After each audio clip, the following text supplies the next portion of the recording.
If you've been trying to build a creative business and you feel like you're constantly starting from scratch, not making enough money, or working really hard without it going anywhere, then this video is basically a free masterclass in building a creative business that actually works. I've taken the best conversations from this channel, all about income streams, building around a full life, and the truth about what actually lasts. And I've put them into one place for you. So you'll notice the outfit changes, hairstyle changes and backdrop changes, but it's a curated selection of conversations that I think you'll find really valuable, where I share everything I know about building a sustainable creative business from scratch. The chapters are below if you want to skip ahead. Otherwise, grab a coffee, listen to me as you work, or watch and lock in. Okay, let's get into it. You see so much advice online about building a creative business, and a lot of it sounds great on paper, but I do think that a lot of it assumes you have loads of time and loads of capacity to throw at your business every single week. And that's amazing if you do, but a lot of people don't. A lot of people are building around parenthood, a full-time job, health issues, or just a very full life. And I think sometimes when you're in that position, it can feel like everyone else is racing ahead because they've cracked some magical formula that you've missed, when actually a lot of the time they're just building in a completely different set of circumstances. And I really wanted to make this video because if I was building my creative business again now, knowing what I know, there are a few things I would do very differently, because I've learned a lot through building in very real, very full seasons of life, and some of these lessons would have saved me a lot of time, energy, and overthinking if I'd understood them earlier. For those of you that are new here, I'm Meg, and I built a following of over 57,000 subscribers on my art YouTube channel, Fizz and Flourish, where I was sharing studio vlogs, art tutorials, and draw with me videos, and that led to hundreds of paying Patreon members over the years, really popular goodie box signups, a physical shop where I've sold thousands of products, and then later thousands of digital sales after I pivoted. And more recently, I've built a software company for creative business owners to run their business, which has been a whole different season of learning and building and figuring out what really creates long-term sustainability. And I say all of this not to do some dramatic look at me intro, but because I think the most relevant part of my story is that I built all of that through some very full seasons of life. So I started my illustration business just before having my eldest, and I kept growing it during the newborn stage, and then again through the chaos of having twins, who are now 2. And that to me is the thing I care most about sharing. Not because you need to be a parent to hear this, but about building when life takes over. Now, I love seeing creatives build amazing businesses, and it makes me so happy when I see it. But sometimes when you watch people online, it can feel like they've got endless time to pour into it. And I know that for many people watching, that is just not reality, and it can sometimes feel a little bit frustrating.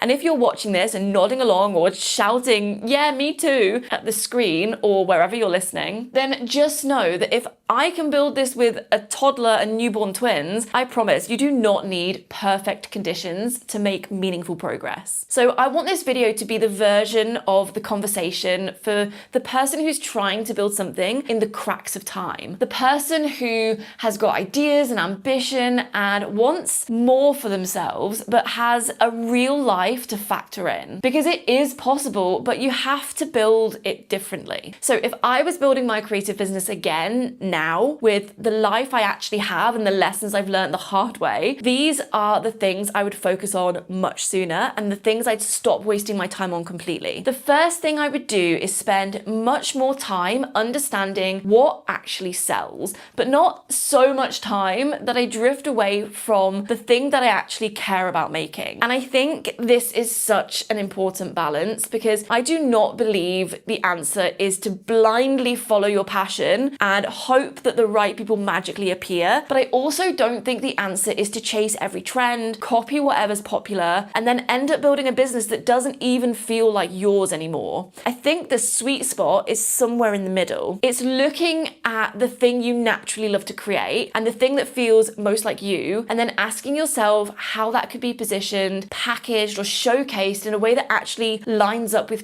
what people are searching for, for, what they're desiring or collecting or actively looking to solve. Because whatever it is you love making, I would bet there is usually a way to present it that makes more sense commercially without losing the heart of it.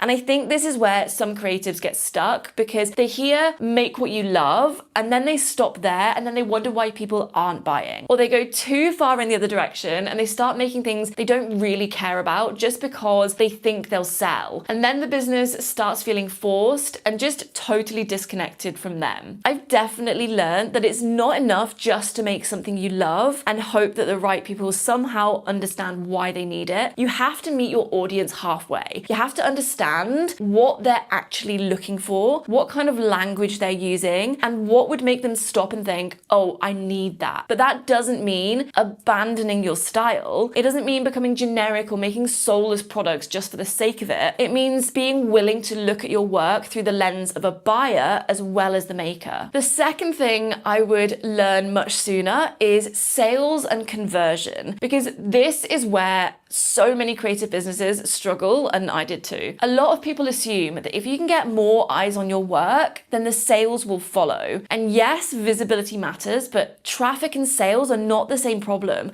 And that was a huge lesson for me. You can have people finding you, watching you, following you, liking your posts, and then still not make the sales you expected if there isn't a clear path between this is nice and I want to buy this. And now it's not easy. I'm not saying there's this secret magical formula, but I think there is a process to learning this stuff, testing, experimenting, and looking at your data. Because all of that is what made me really start to research sales psychology and conversion much more seriously, because I realized that posting nice content and having nice products was not enough on its own. I really needed to understand what actually moved someone from casually consuming your content to feeling ready to buy from you. Because a lot of the time, visibility isn't the real problem. The real problem is that your followers don't yet know how to move from liking what they see to actually becoming a customer. And once you understand that, you start thinking much more carefully about the buyer journey, the emotional triggers behind a purchase, and the calls to action that you're using. You start to stop obsessing over how to get more views and start paying much closer attention to what happens once people actually land on your page. Do they instantly understand what you sell?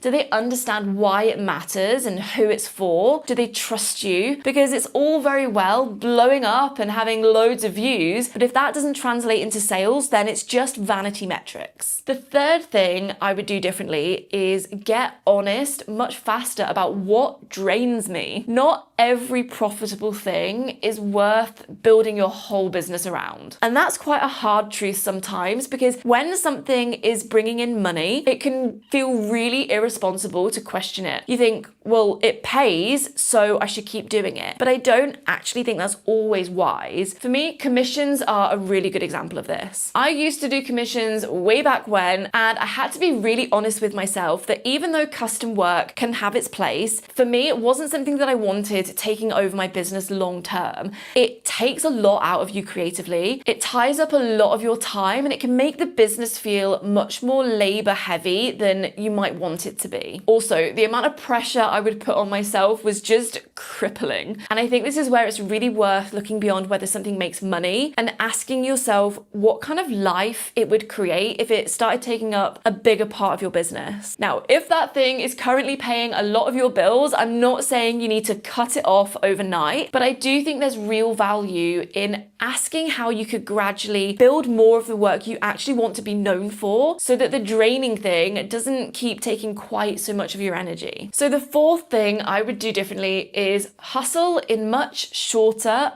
more intentional bursts. I'm really not anti-hard work, but I truly believe that you do not have to hustle yourself to success. I think sometimes these conversations get flattened into hustle is bad and rest is good, and that's just not how real businesses work. There have absolutely been seasons in my business where I have worked really, really hard. There have been launches, product builds, channel building seasons, and more recently my software building season, which has required a lot of focused effort. But the difference now that I'm much more aware of, and I hope you can be too, is what that hard work is building towards. I'm not hustling because I think my business should permanently rely on me being switched on every second of the day. I'm hustling in shorter bursts to create things that give me more breathing room later on. And that's a really important difference. A launch season might be intense, but if it brings in new customers, content, systems, products, and assets that continue helping you afterwards, that's very different from being in a state of constant reactive hustle when you're always trying to catch up and starting from zero again. And my software is a really good example of that. Building it and launching it was not a small task. It took a lot of work, a lot of learning, and a lot of mental energy. But now I'm in a completely different phase where I'm refining it, improving it, adding features that current users really want, and showcasing it. I'm not building the thing from scratch all over again every single week. That is the kind of hustle that I believe in. It's the sort that creates a better next season, not the sort that becomes your whole operating system. So the fifth thing I would do differently is stop trying to be everywhere. And I know this sounds really obvious, but I genuinely think it's one of the hardest lessons to live out, because the pressure to be visible everywhere is so intense now. You feel like you should be on Instagram and YouTube and email and Pinterest and TikTok and your website and all of the things. And if you're not doing all of that, you're somehow missing out or holding yourself back. But if your time is limited, like mine is, trying to do everything can quickly mean that you stop doing anything well at all. That was definitely true for me. There were seasons where I was trying to keep up everywhere, and the result was not more growth. The result was that I became half consistent everywhere and brilliant nowhere. And that's a really frustrating place to be, because you feel busy all of the time, but it's not necessarily effective. So now I think about it very differently. I'm not nearly as focused on where else I should be, and much more focused on what is actually worth my energy. So the sixth thing I would prioritize more is channels and assets that keep working after I log off. Now, to be fair, this is something I did tap into fairly early on, and I actually think a lot of my growth came from this, but I didn't fully understand the potential of it at the time. And hindsight is 2020. So at that point, I was posting studio vlogs really consistently every week, and they did well. They got decent views. They helped people get to know me, and they built a really lovely, loyal audience around my work. But one week, I did not have time to do my usual vlog edit because I spent ages editing. So I switched things up and I made a notebook tutorial instead. And looking back now, that was a ranked video. It was something people were actively searching for. And over time, that video just kept growing and growing. So my studio vlogs were often sitting at around the 5,000 view mark, which is still great. But this video ended up reaching around 200,000 views. And I think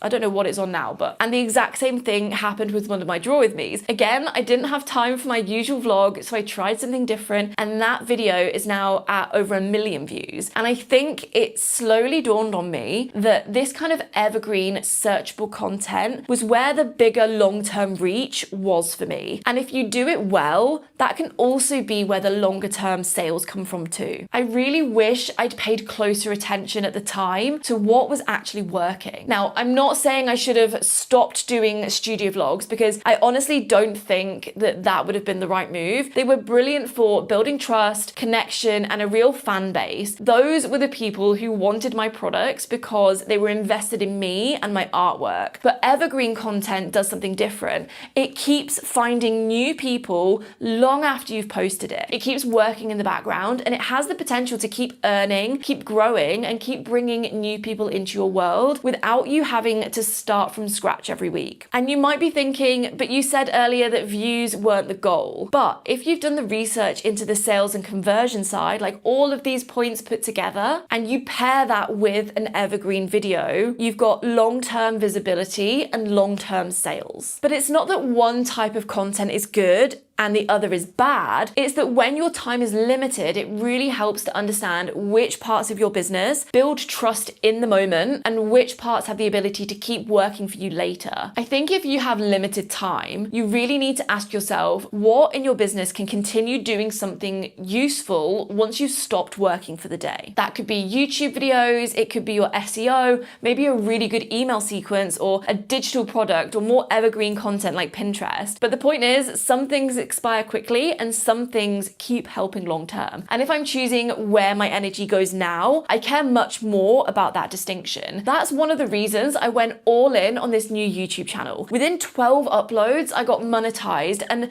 none of that was because some random video exploded. It was because I've put in consistent effort into creating content that has a chance of continuing beyond the day I uploaded it. I researched it, I've learned, I've paid attention to what my audience needs, and I started to build something with intention that would keep doing a job after I posted it.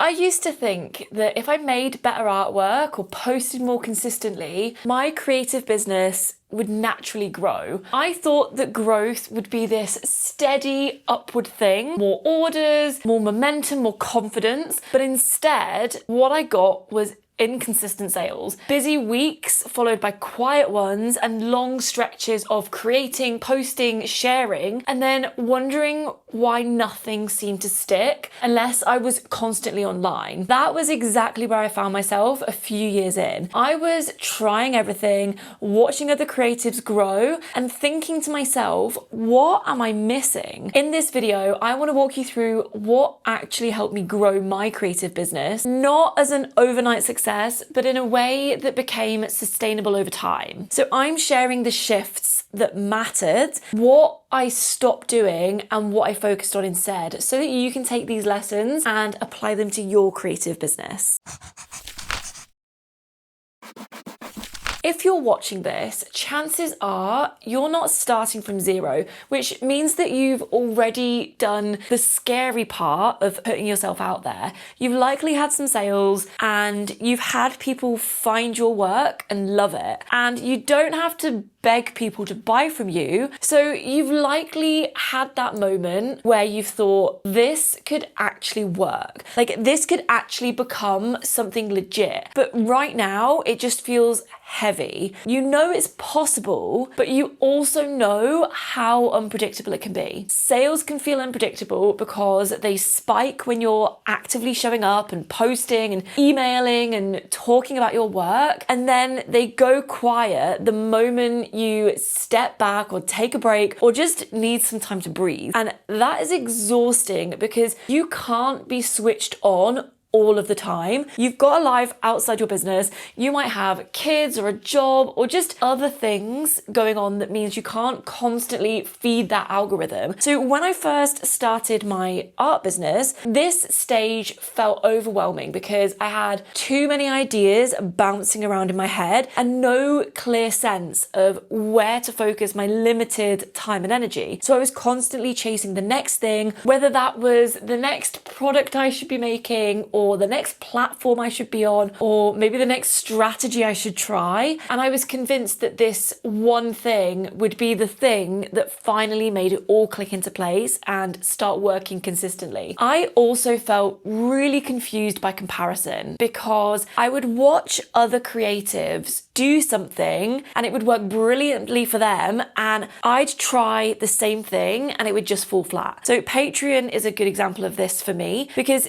it actually grew really well at one point and I had around 100 paying members, which I was so proud of and I still am, but I kept measuring it against creators who were hitting these 5-figure months with their memberships. And instead of asking myself whether Patreon actually fit my life and my capacity and what I actually wanted to be doing, I tried to copy what they were doing and push myself to match their results. And that's when it started to feel draining rather than exciting. So this phase of your business is about deciding what actually deserves your energy and where to put your focus, because you can try and do everything and be on every platform. You can make every type of product and try every strategy, but doing everything will burn you out faster than anything else. And before we talk about systems or platforms or any of that, there's one mindset shift that has to happen first, because what helped me wasn't posting more, it was changing how I understood growth in the first place. So let's get into it.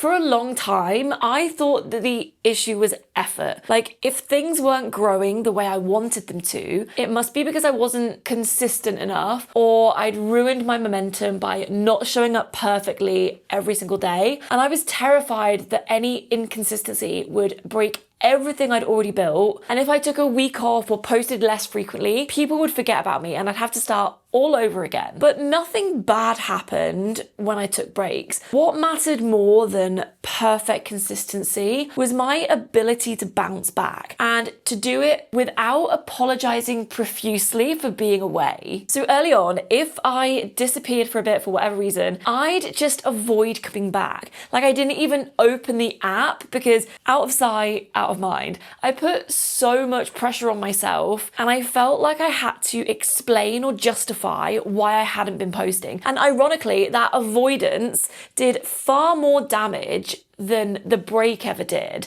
So people didn't care that I'd taken time off. They were just happy to see me show up again. And that was a big reframe for me. Understanding that growth isn't about never dropping the ball or being perfect all the time. It's about how confidently you pick it back up when life happens. I've also learned that more isn't always better, even though we're constantly told to do more and be everywhere and post more consistently. But more platforms did not help me grow. It just meant that I was spreading myself too thin and doing everything badly. What helped was research, paying attention to what people were already responding to and what was actually working, and then double down on that instead of constantly chasing something new and shiny. Finally, growth stopped being about hitting certain numbers or getting more followers, and it started being about audience alignment, making sure that the people who were finding me were actually the right people who genuinely wanted what I was offering. So let's talk about what shifted.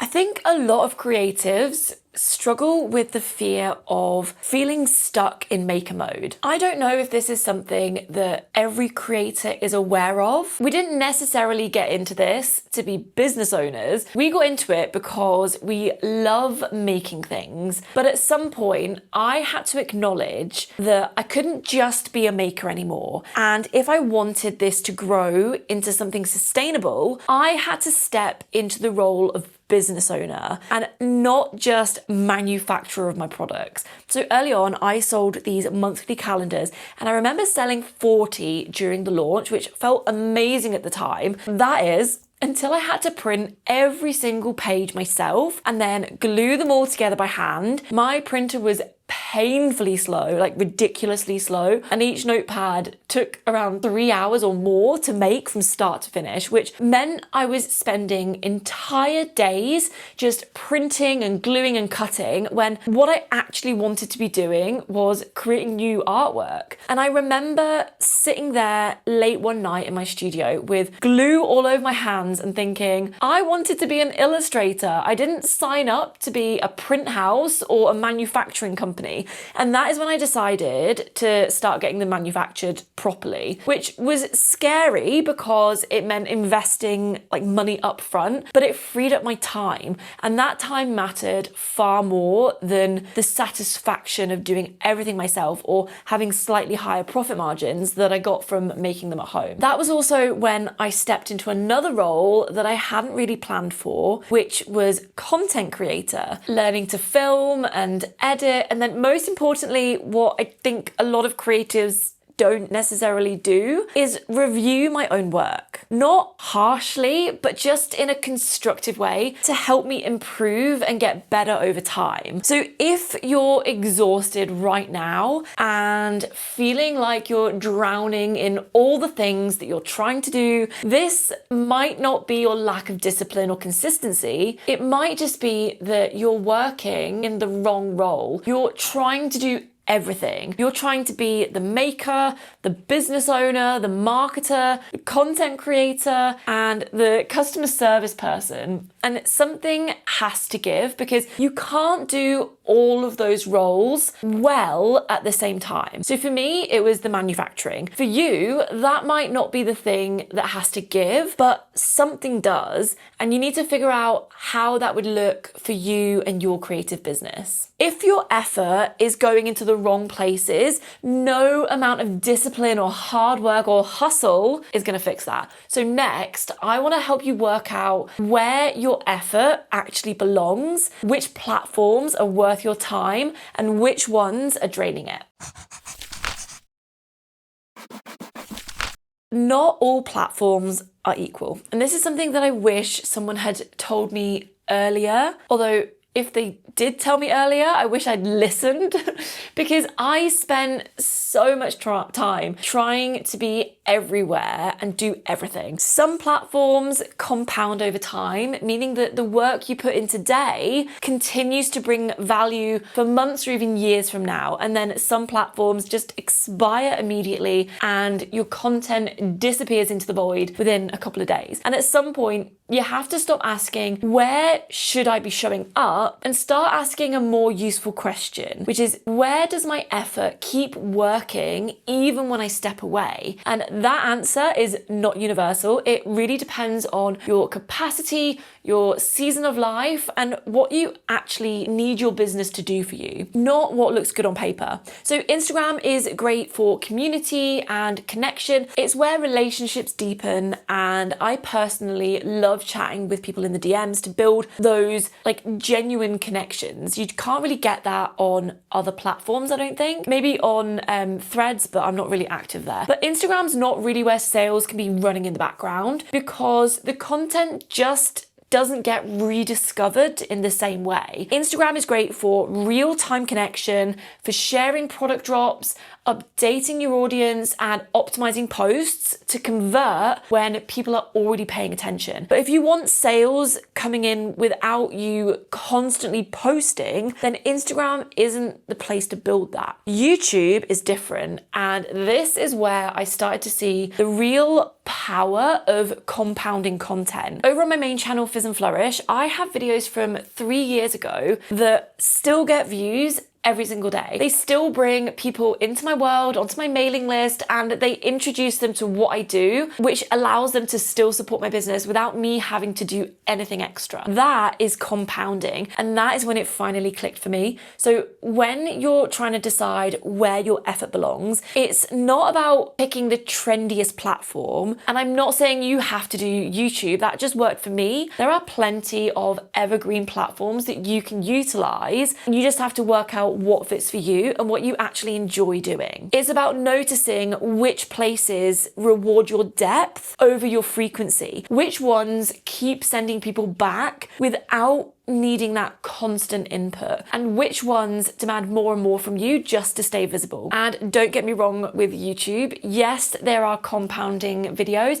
but it takes a lot of work to get to that stage. So if you are thinking about starting a YouTube channel, you really have to be committed to staying consistent and putting the work in. But that hard work can really pay off. When I understood that, I had to think really hard about my capacity. I am a mum of 3 small humans, including twins, and I don't have endless hours in the day to be creating content for 7 different platforms. So Recently, I made a scary but intentional decision to start a brand new YouTube channel. Even though I already had 57,000 subscribers on my art channel that I'd been building for the past few years. Now, why would I do that when I'd already built that audience? And it's because that channel was categorized as art. And every single time I tried to post business content there, it tanked and performed terribly because the audience wasn't there for that and the algorithm didn't know what to do with it. So starting fresh felt really risky and it felt like I was throwing away everything I'd built, but it also meant alignment. And that meant that my main channel could go back to being about creativity and art just for fun. And my new channel, the Creative Juice Club, the one you are watching right now, could focus specifically on growth, structure, sustainability for creative businesses, which is a subject that I could talk about all day long. When you're feeling overwhelmed by all the platforms and all the places you think you should be showing up, remember, you are just one person, and unless you have a team of people helping you, you cannot do 7 different roles across 7 different platforms and do them really well. So something has to give, and it's better to choose intentionally what you're going to focus on rather than trying to do everything and just burning yourself out in the process. Now, choosing the right platform helps, but it still doesn't solve your real problem that everything only works when you're actively pushing it. Because even on the right platforms, if your business falls apart the moment you step back, it's still fragile. So next, I want to talk about how to build a business that doesn't fall apart when you step away and the kinds of things that can keep sales and momentum ticking over even when life happens. My capacity dropped almost overnight and I learned something really important. The only parts of my business that didn't fall apart were the parts that I'd already built to run without me. The first thing that broke after I had my kids was my consistency, and that's because I had 0 energy and I kind of lost the joy of it. Everything started to feel like a chore rather than something I actually wanted to be doing. But the systems I'd already built before that happened, those things that I'd set up, held the business together during that season. For example, my evergreen YouTube videos kept working in the background and they were bringing people in, and that visibility naturally supported my digital products, which I didn't need to be there to fulfill orders or ship anything. And at the same time, my email systems were doing their job, welcoming new people, sharing value and building trust without me having to sit down and write something new every week because it was all automated. And this is the part that I really want you to pay attention to.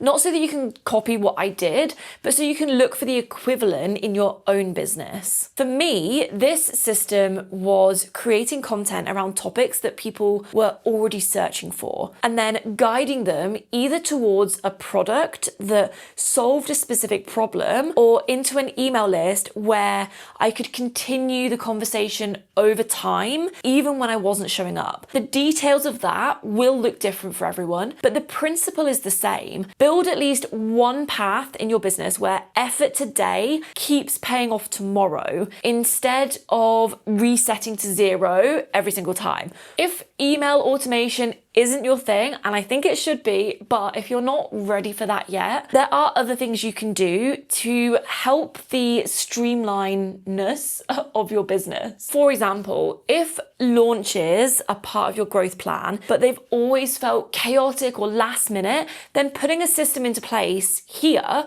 would be a great way to start applying this to your business. You can just post and hope, but that's not really a strategy. Plus, you'll likely end up burnt out from all the constant decision making. So to get you started with implementing some systems into your creative business, I've made a free pre-launch checklist for this part of your business. It's been so popular that I've totally revamped it. I've added more detail, clearer timelines, and a proper breakdown of what to do and when, so you're not scrambling in the final week of your launch. It's completely free and it walks you through building a launch that feels structured instead of stressful. You can grab it from the description below. It's these small changes that can compound over time and allow your business to run so much smoother and streamlined. So that is what systems do. They don't have to be complicated or require you to be any kind of tech whiz. They're just step-by-step processes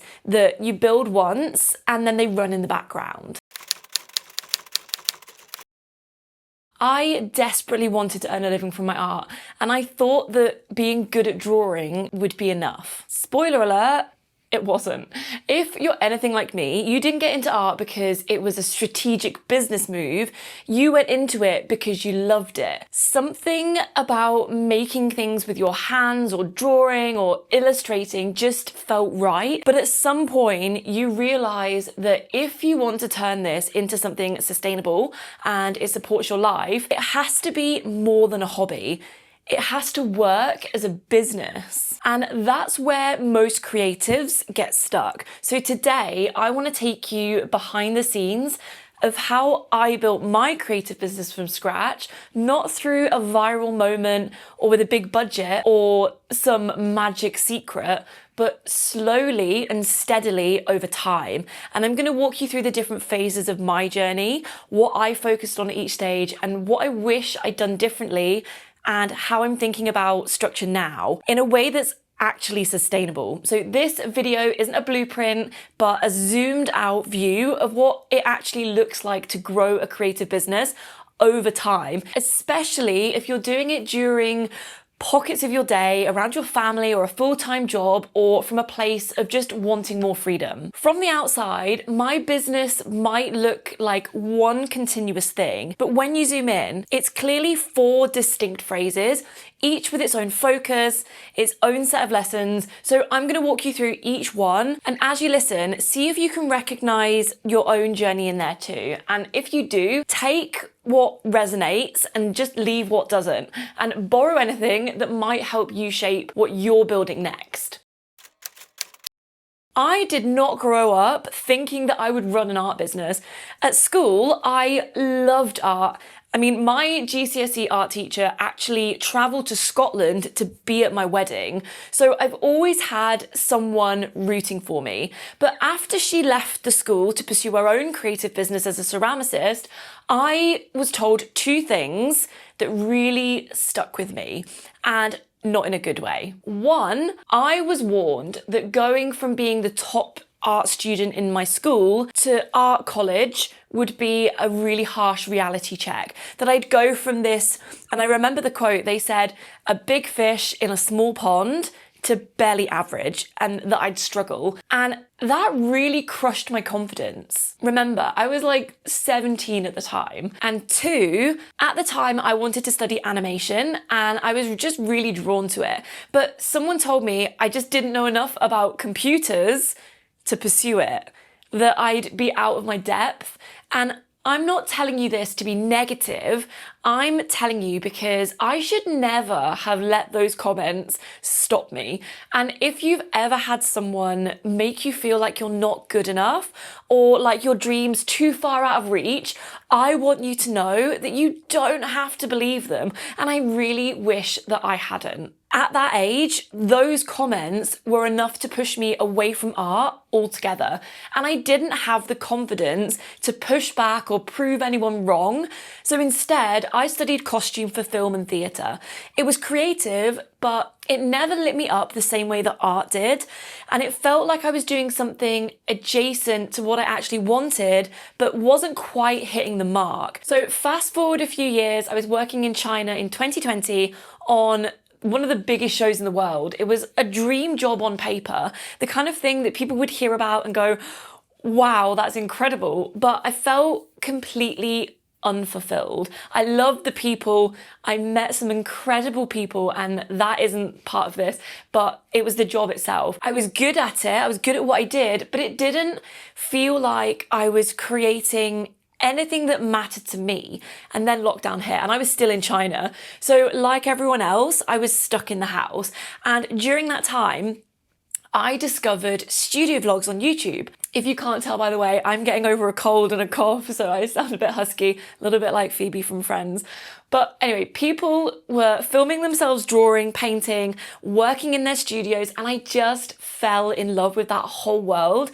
I started watching digital illustration tutorials, I bought an iPad, I started playing around with Procreate, and for the first time in years, I felt that pull again.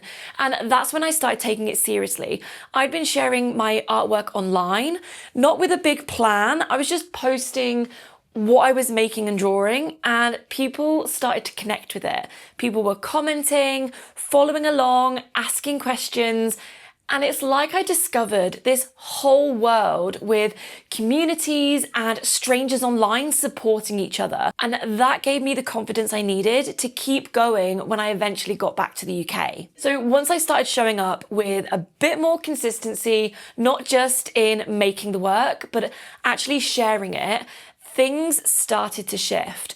Not overnight or dramatically, but enough for me to notice. And maybe that's where you are too. You're showing up, building something bit by bit, but not totally sure where it's leading to yet. And by the way, if you're in that stage of building and figuring it out, and you'd love a space to feel a bit more connected, then I have started a Substack. I'm sharing deeper thoughts on creative business, what's working behind the scenes, and chatting in the comments too. So I am brand new to the space, but if you love reading and absorbing, you will love Substack. I can't believe I've only just started diving into it, and I'd love to be growing a little corner of the internet for creative people who want more than just quick content. So I'd love to see you there. You can find the link in the description or just search the Creative Juice Club on Substack. And this is how it starts. If you're starting to get questions from followers you don't know, or names on orders that you don't recognize, not just your family, then that is a signal, that's a clue that something's working. And at this point in my business journey, I wasn't thinking about products or income just yet, but I could feel it shifting. And once I started showing up with a bit more consistency, not just in making the work, but in sharing it on a regular basis, people started to pay attention. So the next phase is where things started to shift, because I wasn't just sharing for fun anymore. I was starting to make real sales, build products, and understand what my audience actually wanted. So like most artists, I started with what I could make myself. Stickers, bookmarks, notebooks, prints, anything I could manufacture myself. I was running everything from home, designing, printing, cutting, packing, shipping, the whole lot. And I also started sharing my journey on YouTube with studio vlogs. So I wasn't chasing numbers or trying to go viral or build some massive platform. I was just showing up with the process, filming myself working, talking about what I was learning, and being really honest about the fact that I had no idea what I was doing half the time. And by my third vlog, I'd made 14 sales. Now, 14 might not sound like a lot, but it felt massive to me. Some of those were international orders, people in different countries finding my tiny shop and deciding to buy from me. And I only had about 100 subscribers at that point. I didn't have fancy packaging or a beautiful brand aesthetic, but it was real and people were connecting with that. And I think that is something that a lot of creatives miss when they're starting out. They think that everything needs to be perfect before they can sell, that they need professional photos and fully designed websites and thousands of followers.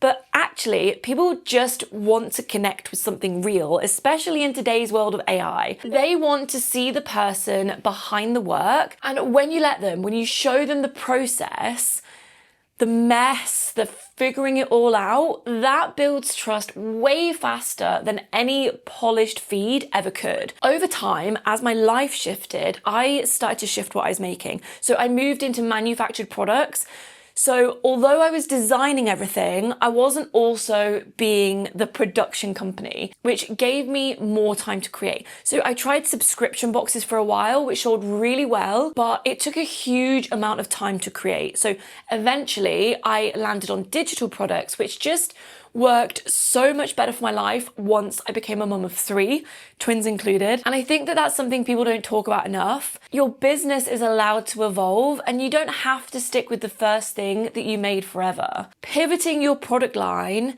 is just you adapting to where you are and what actually makes sense for your life right now. So the more I experimented, the more I started to realize it wasn't just about making things anymore.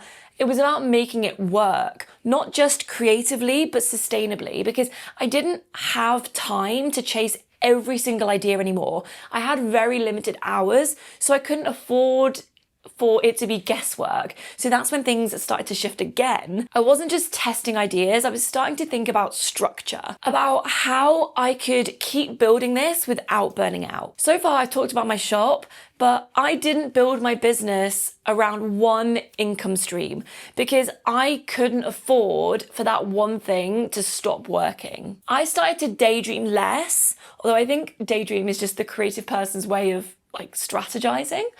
Either way, I stopped fixating on what might blow up and started focusing on what could grow with me, what could be ticking over in the background, building momentum over time, and actually support my life.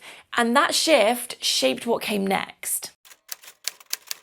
Life at this point wasn't like it is in the movies. I didn't quit my job one day and suddenly replace my entire income overnight with a booming business in a fancy warehouse. There was no big breakthrough moment where everything just clicked.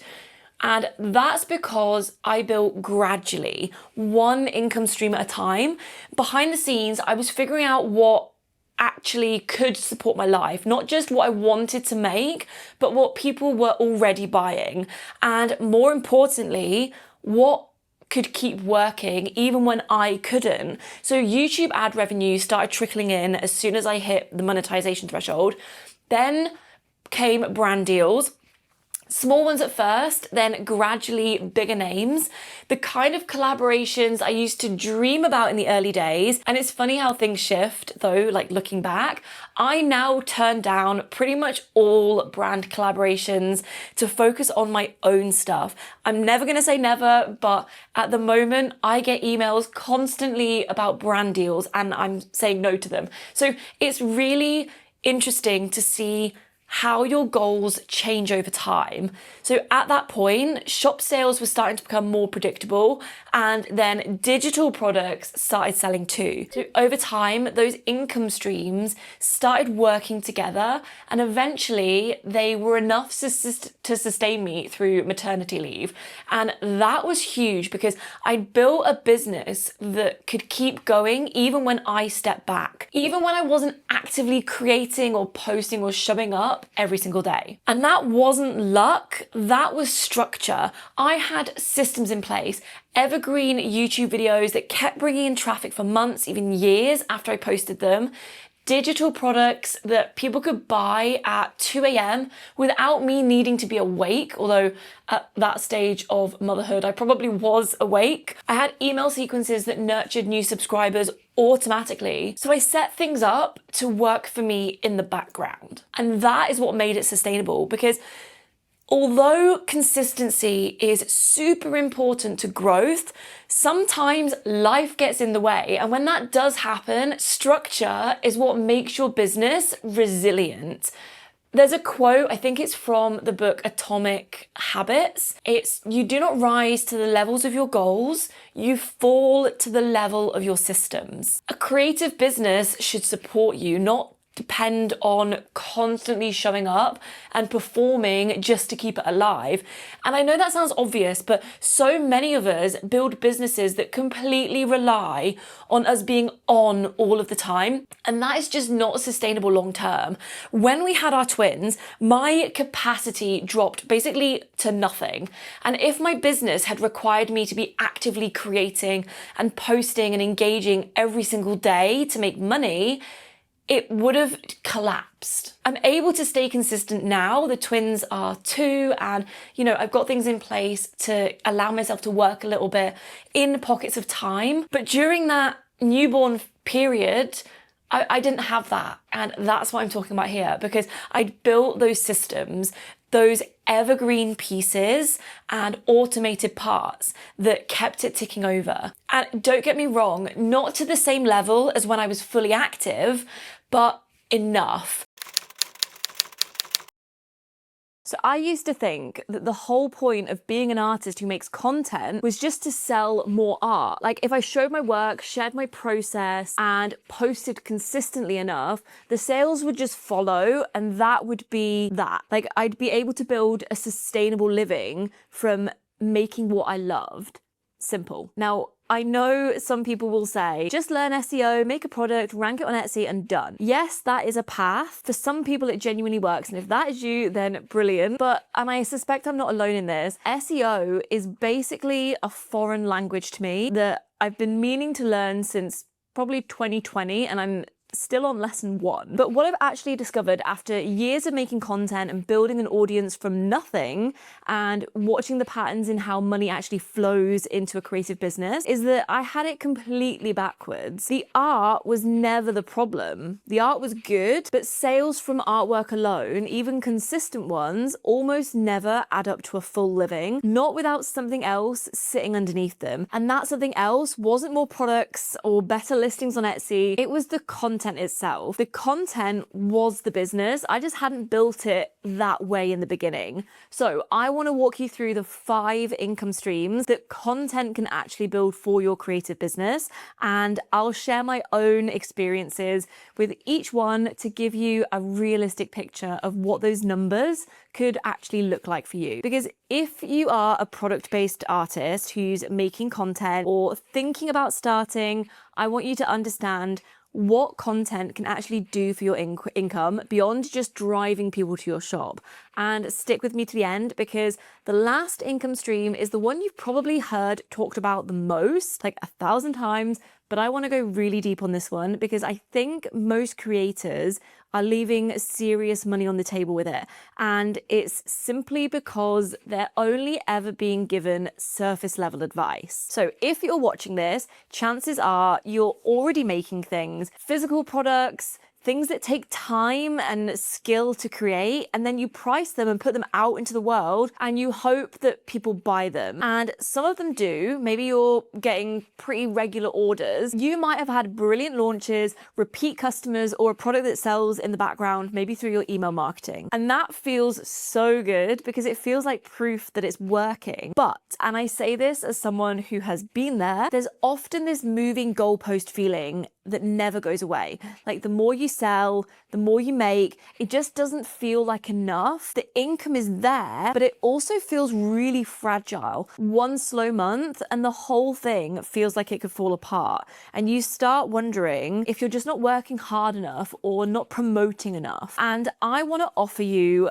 a different diagnosis, because even without knowing your situation, I don't think the problem is you, not me, not Hermione, you. Shall I leave that in? Okay, moving on. I don't think the problem is you or your art or your pricing or your audience size. You've probably heard 100 times that you should build multiple income streams, but hearing it and actually having streams that are substantial enough to take the strain when your product sales are slow, that is a very different thing. And that is where most people trip up. Now, I'm not saying you need 5 streams that each pay a full wage, but if you're doing affiliate marketing is it actually tiding you over in a slow month? Or are you just making pennies from an occasional Amazon recommendation and calling it a passive income stream? So most artists use content to sell their art. Makes sense, right? I've made thousands of sales from one single digital brush pack off the back of a YouTube video that's slowly grown in views over the last 3 years. That evergreen sales model is genuinely brilliant, but it's only one layer. So the shift I want you to make is to stop thinking about your content as a funnel that leads to your shop and start thinking about the content as the product itself. Because when you build a channel or a podcast or a newsletter or a combination of those, and you build it properly with consistency, strategy, and an understanding of what your audience actually needs, the content becomes its own engine. It attracts brand partnerships, it earns AdSense revenue, and it becomes the foundation for potential courses, memberships, digital products, and that can really compound. So I have monetized this channel, the Creative Juice Club, in 12 uploads, like 12 videos. And that didn't just happen. It wasn't luck. It was years of learning what works, taking feedback, understanding why things didn't land, and applying all of that to something new. So every video that flopped on my art channel, Fizz and Flourish, every thumbnail that nobody clicked, that was all me just building the skill set that made monetization in 12 uploads here possible. And that is the thing I really want you to hear, because if you're in the early stages and it feels slow and difficult and like nothing is working, that isn't failure. That's you building your skill set to go on to the next chapter faster. You just can't see it yet. And regardless of where you are right now, whether you're just starting out or you've been making content for years, these are the 5 layers that I want you to think about, because understanding them changes how you build. And this is not a to-do list. It's for you to look at and go, okay, I see all the options, and then you make a really intentional choice about which ones you want to focus on and which ones you don't. So number 1 is product sales. This is where most artists start, and for good reason. It's a really solid foundation. So physical products, digital products, print on demand, commissions, you're using the content you make to softly sell to the people who want it. And when your content naturally leads people there, it can work really well because it's a very natural process. So for me, I shared my process on studio vlogs, and people were invested in my journey, and those people then joined my journey and supported my shop. And it doesn't have to be studio vlogs. It might be a tutorial that showcases something you sell, or a process video with a shop link. That's your content doing exactly what it should. But the problem with relying on this alone is that the moment you stop making content, the sales tend to stop or slowly decline, which is why it shouldn't be your only income stream. Otherwise, you're just going to totally burn yourself out. So number 2 is platform monetization. So this could be AdSense on YouTube, podcast ad slots, that sort of thing. It usually kicks in once you hit certain thresholds. So for YouTube, that's 1,000 subscribers plus 4,000 watch hours based on the last 365 days, like a rolling year. And I'm going to be totally honest with you based on my own experience. AdSense is rarely life-changing on its own, but it's compounding. So I've had a video over the years that's made me over £3,500 just from one video. So when you divide that over the years, it's not a massive income stream month to month, but it's £3,500 on one video I made 3 years ago, and it's still making money today. So when I was renting my studio space, back when I was regularly posting to Fizz and Flourish, that income stream covered my rent and it was running in the background. I didn't have to do anything. So AdSense isn't as glamorous as a lot of creators make out, but it can cover some of your bills. And the more you post, the more views you gain, the more it compounds. So number 2 is brand partnerships. Now, this is where it starts to really feel exciting, because once your channel has a really defined niche and a real audience, even if it's a small one, like a specific one, brands will reach out to you, and a single brand deal can pay more than an entire month of product sales. So I've never shared these numbers before, but for my first ever brand deal on YouTube, I maybe had less than 2,000 subscribers, and I was paid £800 for one video. That's probably about $1,000 US, and it felt unreal at the time. Now, the more you grow, the more valuable your audience becomes to a brand, the more they'll likely pay. One partnership can really take more pressure off than 30 orders and that you spend weeks making and packing. And I don't say that to dismiss the products or the work you're doing. I say it because that pressure relief makes such a difference to your creativity, because when you're not in survival mode with your income, you stop showing up in sales mode. You start showing up creatively instead. And in my experience, that is exactly when the artwork sells more naturally anyway. People can feel the difference between someone that's creating because they love it and someone creating because they need the income. Be very careful who you say yes to. And in the beginning, it feels really exciting when brands get in touch, and that excitement can cloud your judgment. And I know because I've done it.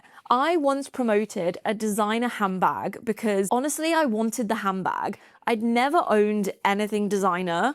I got swept up in it, and looking back, I couldn't care less about designer things, and I don't think my audience did either, so it just didn't really sit right. And that is no shade to the brand, but I shouldn't have said yes. So now I'm very selective because your audience trusts you, and that trust is worth way more than a one-off brand deal. Number 4 are your own digital offers, things like courses, memberships, templates, guides. But I don't think people realize this until they're in the middle of it. But your content is the longest job interview for those offers. In most cases, by the time someone buys your course, they've watched 20 of your videos. They know how you think, they trust you, they know how they're gonna learn from you. So that sale is already half made before they ever click buy. So I don't really buy into these massive claims where people say, I posted one digital product and made 7K a month in passive income for all eternity. And maybe some of these stories are true. Maybe someone had a video blow up and hit millions of views, but that's not most people's reality, and it wasn't mine either. So from my own experience of selling brush packs and other digital products, the sales can absolutely be consistent, but you still need to show up. They're one of the most passive parts of my business, and I genuinely think that digital products can change the shape of your entire business, and I wouldn't be talking about them if I didn't think that. But it's not a one and done situation like a lot of people want you to think, and usually those people are selling you a guide on how to do exactly that. So I'd rather give an honest picture than a really exciting one that doesn't actually hold up in real life, because the real version is still really good. It just takes a bit longer than a viral reel would have you believe. So layer 5 is affiliate marketing. Now, let me tell you the truth about affiliate marketing that nobody seems to talk about, because most creators mention affiliate marketing as an option, move on, and I actually want to go a little deeper here to give you as much value and insight as possible. So if you don't know, affiliate income is when you recommend a product, a tool, or a service that you genuinely love, and a company pays you a percentage when someone buys through your link. It sounds simple, but most creators leave money on the table at the percentage. So not all affiliate programs are built the same. Let me explain.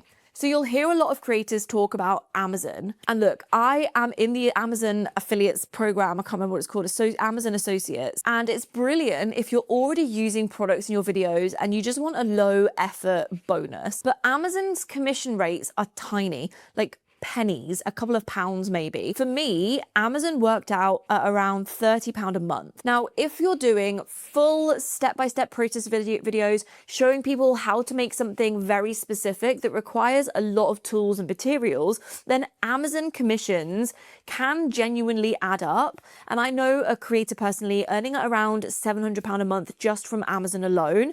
So I'm not saying that it's impossible, but if you're only sharing products now and then, it's not going to earn you that kind of money. So for most of us who aren't making Amazon their whole thing, the bigger money lives somewhere else. Software and artist collabs, and actually reading the fine print before you sign up to anything. So for years, the standard commission I came across was around 6%. Now that does sound small, but it really depends on the types of products you're promoting. So on a low ticket product, it is going to be a small commission.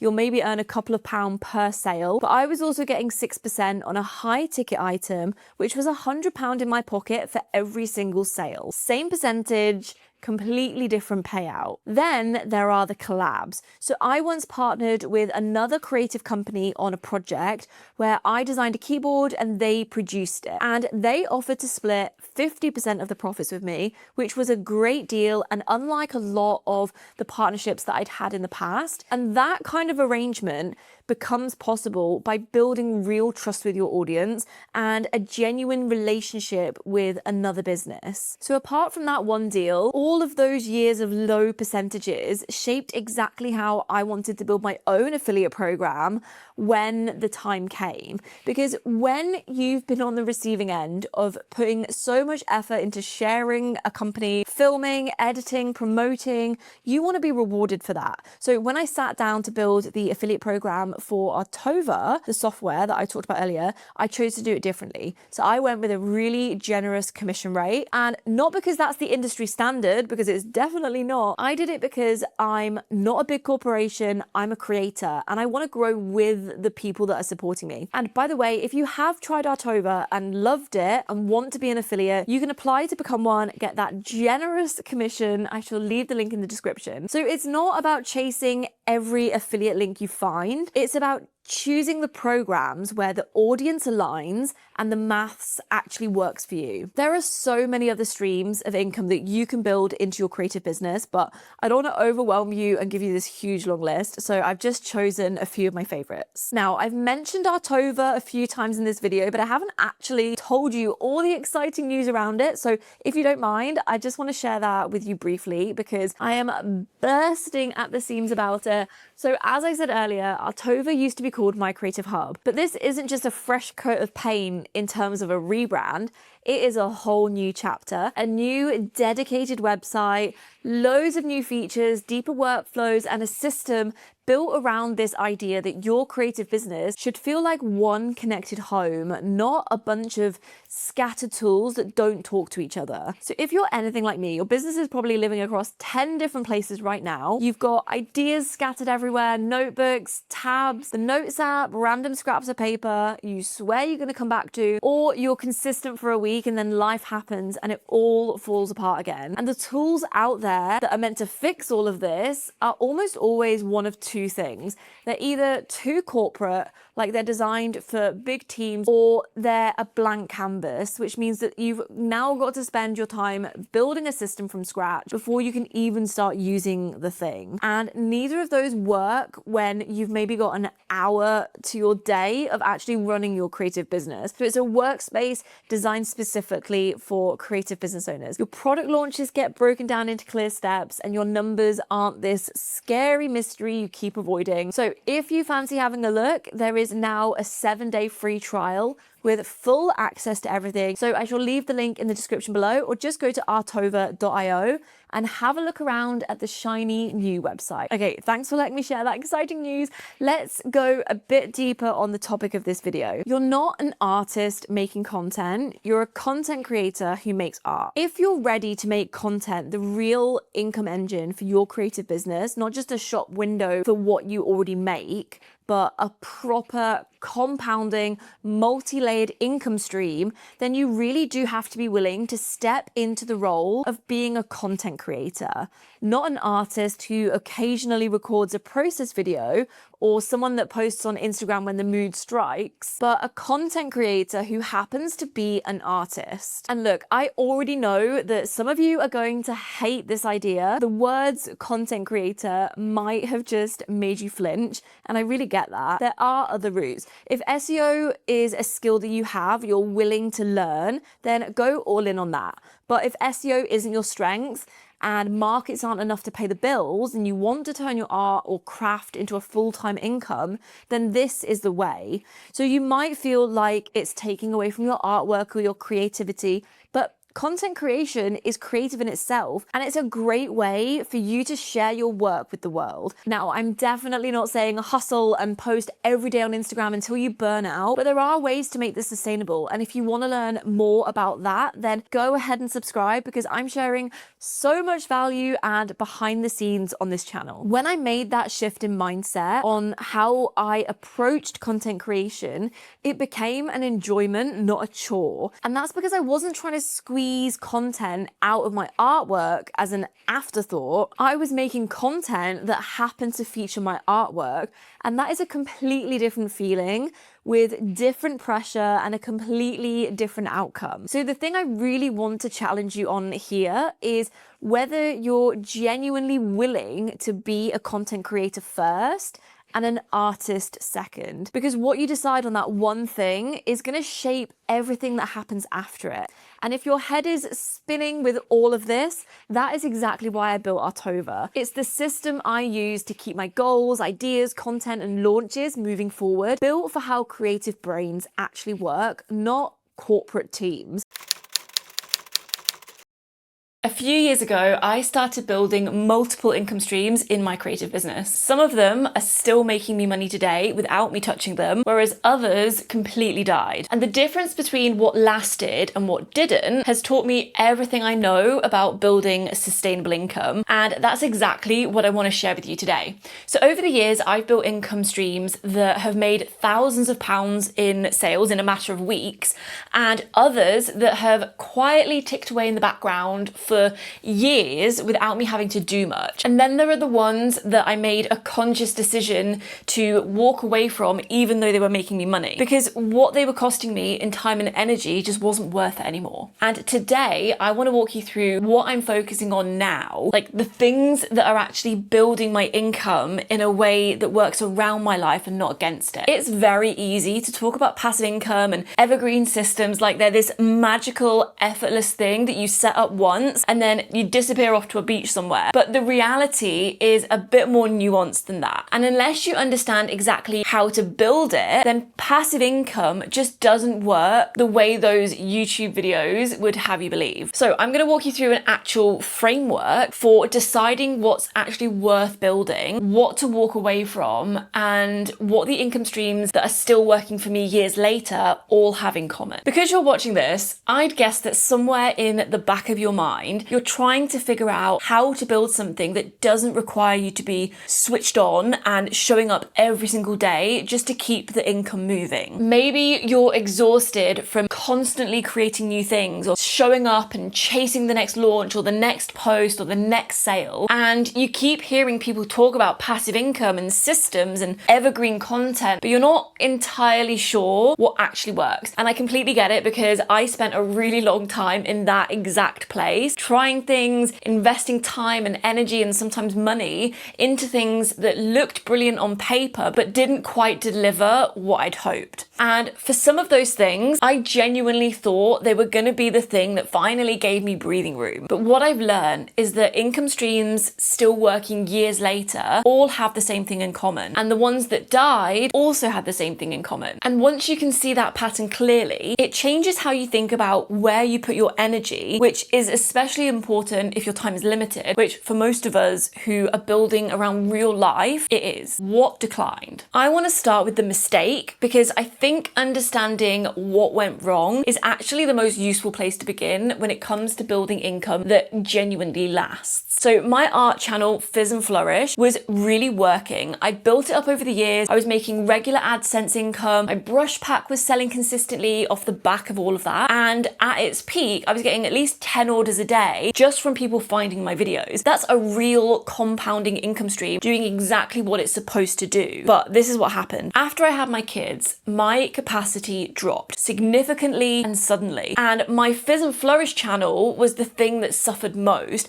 because I built it in a way that demanded a lot of time and energy to maintain. The editing was heavy, the production standard that I'd set for myself was high, and it just wasn't compatible with the season of life that I'd suddenly found myself in. So I started posting less, and then less again. And then when I missed a few weeks, nothing catastrophic would happen. So I tell myself that it was fine because the sales were still coming in. The AdSense was still ticking over. I thought, this is it. This is what passive income looks like. It just keeps going. And for a fairly long time, it really did. did, which I think is actually what made the lesson so slow for me to learn, because the decline was gradual enough that I kept thinking it was fine right up until it wasn't. Over a couple of years, the sales that had been 10 a day became 5 a day, then 2 a day, then a couple every few days. But what I didn't fully understand at the time was that the channel had lost momentum.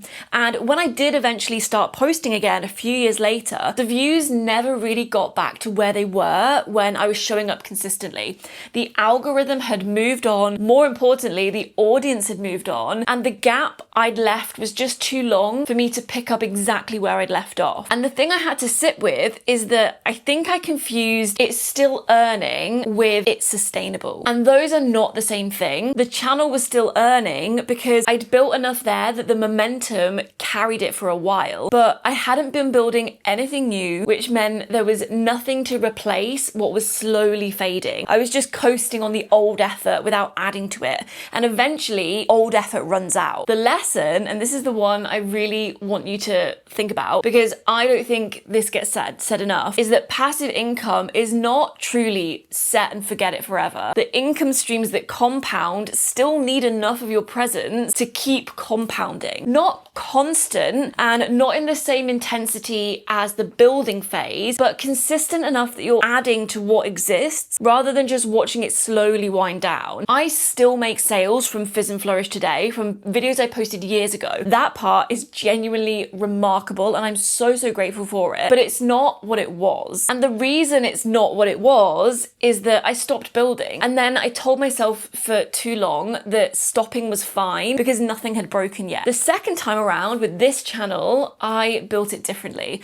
I thought much more carefully about what was sustainable for my actual life, not my ideal life. And that difference between building for the life you have and building for the life you wish you had is probably the most important thing I've learned across all of it. So what still works and why? The email sequence attached to my digital brush packs is probably the best example I have of something that genuinely runs without me. When someone buys a brush pack, they go into an automated email sequence. I set that up once and I haven't touched it in a few years. So those emails keep doing their job week after week, introducing people to what I do, building a relationship and supporting sales without me having to sit down and write something new every time I need a boost in sales. And the reason it works is because it's automated and it's attached to an evergreen product. So the brush pack doesn't expire or run out of stock, therefore the email doesn't expire. Someone can buy that pack tomorrow or 6 months from now and the same sequence kicks in and does the same job. That's what compounding looks like in practice.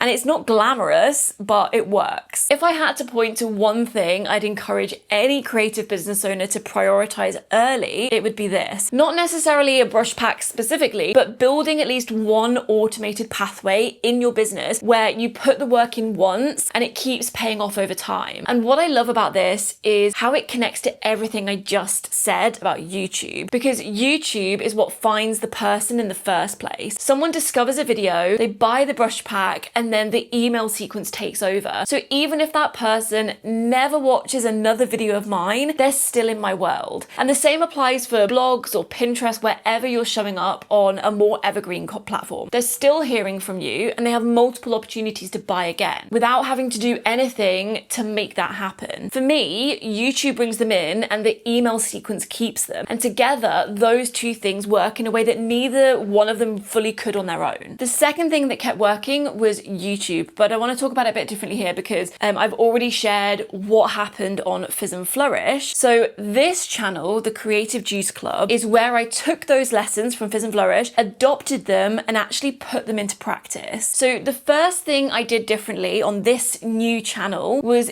get clear on the niche. Fizz and Flourish was an art channel, but it was really broad. There was studio vlogs, tutorials, business content, draw with me videos, and that meant that the audience was a real mixed bag. Some people were there for the art, some were there for the process, and some were there for the business side. And when your audience is that varied, selling anything becomes really hard because you're never quite sure who you're talking to. Whereas this channel has one clear focus, helping creatives who are building a business around a full life. And that changes everything, because when I recommend a product or talk about a tool or launch something new, I know exactly who who I'm speaking to. I'm not hoping that the right person is watching. I know that they are. And that focus makes every income stream work harder because the person on the other end of it is already the right fit. And this isn't just a YouTube thing. It applies wherever you're building your audience, whether that's a podcast, a newsletter, an Instagram account, a blog. The more clearly you can define who you're talking to and what you're helping them with, the more naturally everything follows. Because when someone finds your content and immediately thinks, yes, this is exactly for me, they trust you faster, they buy more readily, and they stay longer. A niche isn't a limitation. It's the thing that makes the whole business more efficient. So the next thing I did differently on this channel is that I built in searchability from the start. I researched before I filmed. I asked people what they were actually looking for rather than just what I felt like making that week. And the result was monetization of this channel in 12 uploads. Not because something went viral, but because I was making content that had a chance to keep working after I posted it. And because of that, I'm starting to build a library of videos that people are actively looking for. And some videos have done better than others. That's just the reality of any content strategy. But the ones that hit, they really hit because the audience is so aligned. And that distinction between content people scroll past and content people search for is probably the single biggest shift I made between building Fizz and Flourish and building this. Same platform, completely different approach, and completely different results. The third thing that has kept working, and I think this is genuinely one of the most powerful things that a creative can build, is digital products. And I want to be honest about this in the same way that I try and be open about everything, because I think there's a lot of noise online about digital products being this miraculous passive income solution where you make one thing and then you never have to work again. And look, I wouldn't still be talking about digital products if I didn't genuinely believe in them, because I've made thousands of sales from mine over the years and they've absolutely changed the shape of my business. But they're not a one and done situation. You still need to show up and you still need to make content that leads people to them. The magic isn't the product existing, it's the product existing with a system that brings the right people to it. So the reason digital products have been such a sustainable part of my income is because once the product is made and the systems are in place, there's no fulfillment, no packaging, no shipping, no custom orders eating into my energy. Someone can buy something while I'm asleep and get it delivered straight to their inbox, or while I'm doing the school run, or in the middle of a week where I haven't posted anything. And to me, that sale is the best way to describe my version of passive income. Okay, let's get into the framework. So having watched all of this play out over several years, the things that worked and the things that didn't, I found myself thinking about how could I actually show you a way to apply these lessons to your own business. And what I kept coming back to was this really simple framework, which is essentially about effort versus return, and more specifically about whether something compounds over time or whether it expires. And I think it's worth being really honest about all four parts of this, because I've seen people, and I've been one of them myself, who avoid looking at this clearly because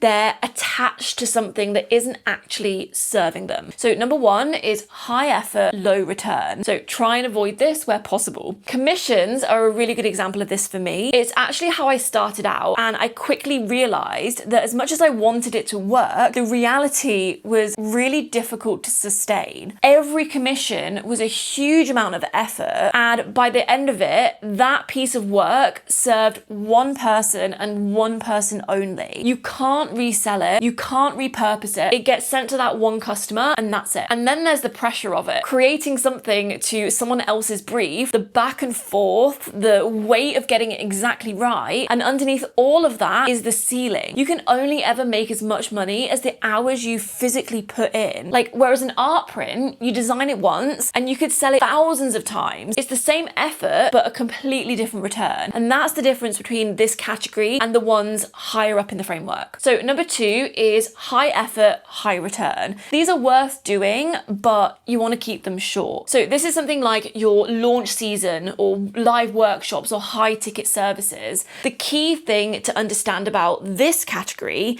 is that it's supposed to be temporary. A launch is intense, but you want it to create customers, assets, content, and momentum that can then continue to do something useful after the launch is over. And if your high effort work is creating something that lasts, that's brilliant. That is the version of hustle that I really do do believe in. But if it's not building anything and you're just back to zero again the week after, that's worth examining. So number 3 is low effort, low return, which is likely not worth your limited time. So this is the category where the effort is low, but so is the intention behind it. So for example, showing up somewhere just to tick a box, or posting something because you feel guilty rather than because it serves an actual purpose. Like, you can't do the minimum version of something and then wonder why it isn't working. And to be honest, almost anything can live here in this category if you're doing it half-heartedly, which means that the fix isn't always to stop doing the thing, it's to either commit to it properly or just let it go entirely. So number 4, this is the category that we want to be building towards. Low effort, high return.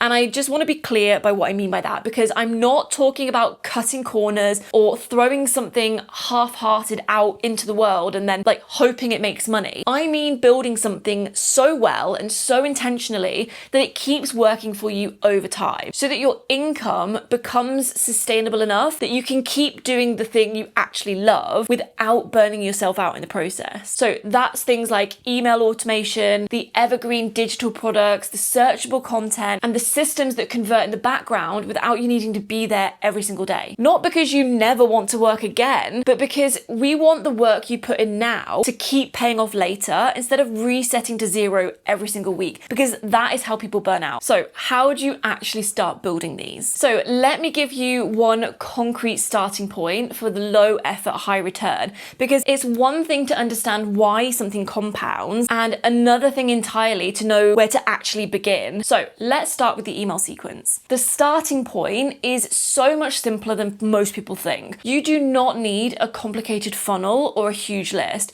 You just need one product or one lead magnet to bring people in and one sequence of emails that goes out automatically after they sign up. Even 3 or 4 emails written once that introduce who you are, share something useful, and point people towards what you offer. That's it. That is the version that has been working in my business for years. Start there and then build on it. For evergreen content, whether that's YouTube, a blog, Pinterest, or any platform where content gets searched for and then discovered over time, the starting point is research before you create. Before you decide what your next piece of content is going to be, just spend 20 minutes looking at what people in your niche are actually searching for. What questions are coming up again and again? What problems are people trying to solve? Make that piece of content instead of the one you just feel like making that week. One searchable, evergreen piece of content that keeps finding new people for years is worth 10 posts that peak the day you publish them and then disappear. And for digital products, the starting point is the question you get asked the most in your DMs, your comments, by people who are a few steps behind where you are now. That question is almost always pointing towards a product worth making. It doesn't have to be a big online course. It could be a simple guide, a template, a resource pack. Just start small, validate that people want it, and build from there. I think the reason all of this matters so much, especially if you're building in limited time like I am, is that there are really only 2 types of effort in a creative business, and they can feel almost identical in the moment, but they lead to completely different places. There's effort that creates things that keep working, and there's effort that just maintains the current level of things. And I've spent more time than I'd like to admit in that second category, working really hard, constantly showing up, constantly creating, but building very little that would keep working if I stopped for the week. And it was only when I started asking myself whether the things I was building would still be working for me in a year that decisions about where to focus became much clearer. And that is what I want for you. Not necessarily my specific income streams, because that part will look different for everyone, but that feeling of building something that gives back over time rather than something that demands more and more from you just to keep things afloat. And you don't need 10 income streams to get there. You need 2 or 3 that actually compound, and the patience to build them properly rather than chasing everything all at once. And if you're at that point in your business where you know you want to build something sustainable, but you want a regular moment to zoom out, refocus, and actually really reconnect with the business you're building, that is what the Work in Progress Club is for.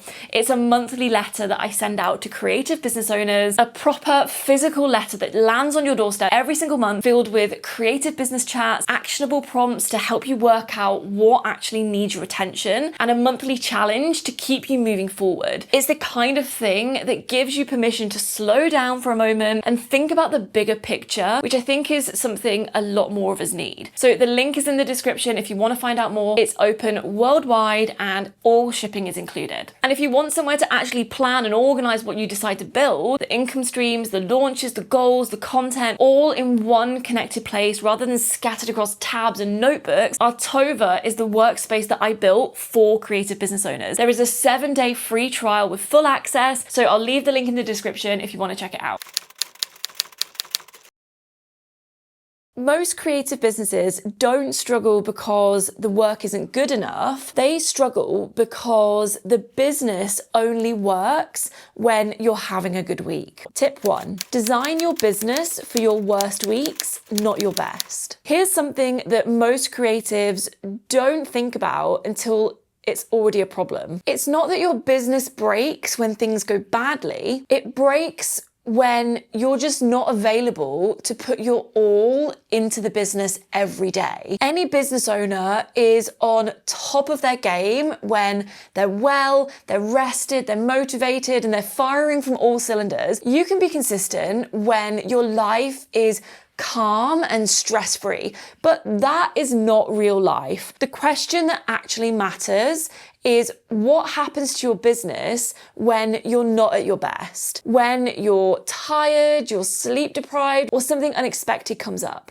when you don't have the energy to create and post and launch or show up the way that you usually do. If everything in your creative business grinds to a halt the moment you step back, that is usually a sign that you're not utilizing your systems to the full potential. A scalable creative business isn't the one that performs best on your best weeks, it's the one that still functions on your worst weeks. And this is where a lot of creatives get stuck because they're unknowingly building a business that only works when they're constantly pushing. Their sales only happen when they're actively promoting. So momentum only exists when they're visible online constantly. And if your income drops the second you slow down, then that's exhausting because it means the business is always asking something of you. Scaling starts when you flip that around and ask, what parts of my business could still work even if I had to step away for a bit? Once you start designing your business for your lowest capacity seasons, everything gets easier because you stop relying on constant output and you stop tying your progress to how much energy you have that week. Now, this is where a lot of creatives go wrong next. They hear that and think, okay, I need to create more things that work without me. But that's not what I'm suggesting. The next shift isn't about making more. It's about using what you've already made, but in a smarter way. So next, I want to show you why scaling doesn't need to come from creating something brand new and how most creatives are sitting on far more growth potential than they realize just by reworking what already exists. So let's talk about it in tip 2. Stop creating from scratch and scale what already exists. This is the point where a lot of creatives hear the word scale and immediately think it means making more things, more products, more launches, more content, and more ideas. But most of the time, scaling doesn't come from creating something brand new. It comes from using what you've already made, just more intentionally. If you run a product-based business, chances are you're already sitting on untapped potential. Maybe you've got products that sell occasionally, but not consistently, or you've got content that you spend hours creating and then posted once and then never looked at again. And you've likely had feedback from customers that you've read, replied to, and then moved on from. So instead of asking, what should I make next? A far more useful question is, what do I already have that could work more for me? Because if you've listed a product and then just left it to run, you're probably missing a huge opportunity. An opportunity to optimize how it's positioned, clarify the messaging around it, and make sure you're actually getting it in front of the right people at the right time. For example, if you have a product that already sells, even if it's not flying off the shelves, that's still proof of demand. And scaling that doesn't mean replacing it with something new or quote better. It means finding out why people buy it, how they use it, and what else would make that purchase easier or more obvious for the next person. Think about whether it could be bundled with something else or framed differently so that the value is clearer. How could you bring it back into the spotlight instead of just sitting on your shop gathering dust? And the same goes for your content. If you've ever explained how a product works or answered a common question, maybe you've shared why you've made something or shown it being used, that's not just done content, that's material that you can build on. So instead of constantly trying to think up new things to post, you can ask, how many jobs could this one product or piece of content actually do? Now, it's one thing to say, I should reuse what I've already made, and it's another thing to actually know how to talk about your products in a way that helps people understand the value and want to buy. So I've put together a free toolkit for you, 5 plug and play post ideas that sell. And this isn't about coming up with random new ideas. It's about taking the things that you already have, your products, your process, the content you've already made, like in the past, and sharing that in a way that's actually convertible, not just visible. You can repurpose what you've already made and use the prompts inside the post pack to highlight the value and the buying decisions behind your work instead of just posting for the sake of posting. So if that sounds helpful to you, I'll leave it linked below. It's yours totally free. Scaling, especially in a product-based business, isn't just about adding more inventory. It's about optimizing your best work to increase conversion. And once you start thinking this way, something interesting happens. You stop feeling like growth depends on your ability to endlessly create, and you start seeing how much momentum can come from simply organizing, reusing, and optimizing what already exists. A lot of your time is going into the wrong kind of tasks. And that's where the next tip comes in, because scaling isn't about doing more work. It's about knowing which work actually moves the business forward. Separate working in the business from working on the business. One of the hardest shifts to make when you're scaling a creative business is realizing that being busy doesn't automatically mean that you're growing. A lot of the work that fills your day can feel really productive, like packing orders, replying to emails, restocking products, the stuff that keeps the business running, the maintenance. And those tasks matter because you can't run your business without them. But most of that work is just maintenance, not momentum. And the tricky part is that when you're in the middle of all of that, it all blends together. You finish a long day, you've done a lot, you've felt productive, and yet the business hasn't really moved forward in any meaningful way. And that's usually a sign that most of your energy is going into working in the business, not on the business. So working on the business is the stuff that gets pushed to the later pile because it doesn't feel urgent. It's the actions and the decisions that don't give you that immediate dopamine hit, but it's also the tasks that can change how the business performs over time. Things like looking at a product page and asking, is this actually clear? Does someone understand who this is for and why they'd want it? Or noticing that something sells reasonably well and then asking, what would happen if I improve this by 10%? Or setting aside time to research what people are already responding to instead of jumping into making something new. None of that feels exciting or urgent in the moment. I really get that, because there's no notification on your phone when you increase a conversion rate by 1%, no one sees you rewriting a product listing or a description or simplifying an offer, but those small changes compound. And this is where scaling actually happens, not by doing more, but by making what you already have work harder for you. And I think this is especially important for product-based creatives, because it's so easy to default to, I just need to make more things, more products, more variations, and more launches, when sometimes the most effective move is to pause, step back, and improve what's already there. And if you never give yourself time to work on the business, you stay trapped in a cycle where the only way to earn more is to do more. And that's just not scalable. It's exhausting. Now, once you start spending time working on the business, you need a way to tell whether the work is actually helping. Otherwise, it just becomes another thing that you feel busy doing. So in the next tip, I want to talk about the one metric that actually matters when you're scaling and why obsessing over the wrong numbers can keep your creative business stuck. Look at the data that actually explains what's happening. For a long time,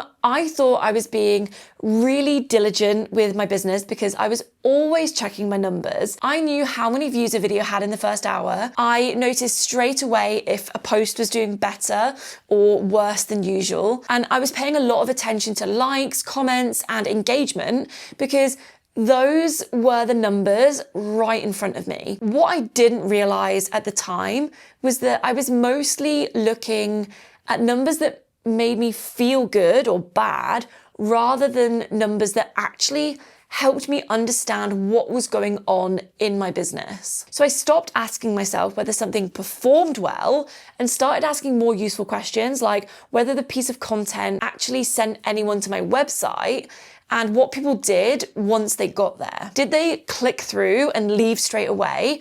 Or did they scroll, read, and then leave? Or did they end up buying? And if so, why? Something I've learned over the last few years of actually running a creative business is that the only way to really understand why one product page converts better than the other is to test it with real data. Guessing doesn't work, and neither does constantly comparing yourself to other shops. So instead of redesigning things based on feelings or assumptions, I started using A/B testing, which is basically just a way of letting real people show you what works and what doesn't. In simple terms, an A/B test means you create two versions of the same product page and you change one small thing between them. So that might be the title, the main product image, the first line of copy, or what someone sees above the fold. Half of your visitors see version A and the other half see version B. And over time, the data shows you which version actually leads to more people buying. So there's a few ways to do this depending on what platforms you use. I personally use System because it lets me test pages and offers in one place without overcomplicating things or bolting on like different third-party tools, which you often end up needing to do with other platforms. So I'll leave a link in the description if you want to explore it, because I genuinely think it's a really underutilized tool. It's where I run all of my marketing from inside my business. And I think there's a free version you can get started with. And like anything, it does take a bit of time to learn, but that time is you working on your business, as discussed in the last tip. What I like about this strategy is that you're not guessing or overhauling everything at once. You're making small, intentional changes and letting buyer behavior, not your opinion, tell you what's helping someone move from interested to purchase. And you would be surprised what converts. Quite often, the thing I think is going to be the lower converting option ends up outperforming my personal favorite. And that is something I never would have known without testing it. So once you start looking at the right data, something else becomes really obvious. Not everyone visiting your shop is equally valuable to your growth.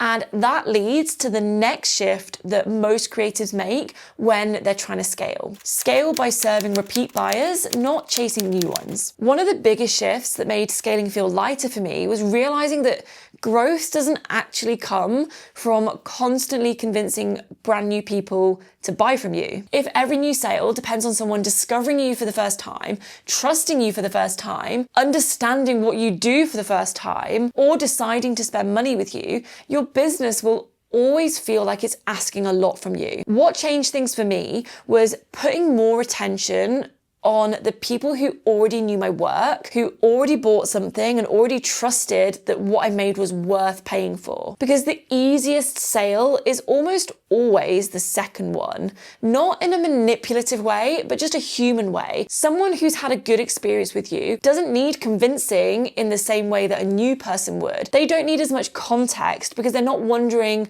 whether you're legit or whether your product will actually be worth it. That trust is already there. And this is where things like email become really powerful. Not because it's a marketing trick, but because it gives you a way to stay connected to people who already have raised their hand to say that they want to hear from you. If your only focus is always getting new eyes on your work, you end up neglecting the people who are already paying attention. And those are often the people most likely to buy again, to recommend you to others, or to stick around long term. Once someone's bought from you, the question shifts from, will they trust me, to how are they using what they bought? What do they tend to need alongside it or after it? Am I actually showing them those options, or am I expecting them to just figure it out on their own? Because when your business starts serving repeat buyers well, growth doesn't rely on constant visibility anymore. So don't forget to download the free plug and play post pack. It's for makers and artists to crochet, sew, illustrate, make ceramics, any type of creative business that wants to see how to structure your posts in a way that leads to sales. And it's yours totally free. I'll leave it in the description below. If you don't have endless hours to throw at your creative business, don't worry. You don't need more time to scale. You just need to think differently about the hours that you already have. Stop asking, what should I make next? One of the easiest ways to get stuck in your creative business is by constantly chasing the next idea. You end up in this cycle where you're always asking yourself, what should I make next? Or what's trending right now? And it feels like you're always trying to keep up rather than put your time into improving something that you've already got that's already really great. When your default is to jump to the next thing, it's exhausting, even if the shiny thing fills you with excitement for the next few days. And when you can feel that happening, ask yourself this question: what do people already come to me for?